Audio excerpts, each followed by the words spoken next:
కార్యక్రమాలు జరుగుతూ ఉన్నాయి. ఇన్ని కార్యక్రమాలు జరుగుతూ ఉన్నప్పుడు జరిగేటువంటి ఎన్నికల్లో ఎదుటి వాళ్ళు దుష్ప్రచారం చేసే ప్రయత్నం జరుగుతుండొచ్చు. నేను అడుగుతా ఉన్నా ఇలా వాళ్ళను, 10 సంవత్సరాల్లో మీరు ఏం చేసినారు? హుస్నాబాద్ నగర అభివృద్ధికి సంబంధించి ఏం చేసినో ఒక్కసారి చెప్పంటాను. ఈరోజు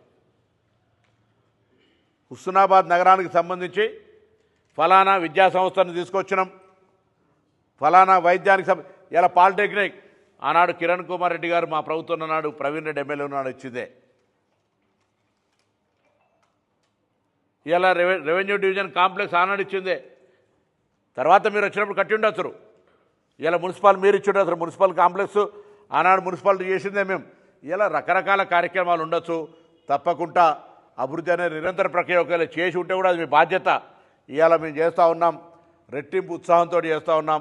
నేను తప్పకుండా హుస్నాబాద్ ప్రాంత ప్రజలందరి ఆశీర్వచనం కోరుతా ఉన్నాం.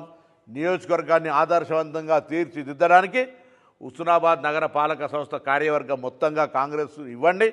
ప్రజలు ఎటువంటి వివక్ష లేకుండా మా అభ్యర్థులు గెలిపియండి. మీకు ఈ హుస్నాబాద్ నగరాన్ని మిగతా చుట్టుపక్కల నగరాలతో సమానంగా అభివృద్ధి చేసి చూపెట్టి అన్ని రకాల సమస్యలు పరిష్కరిస్తామనే మాట సందర్భంగా మనం చేస్తాను.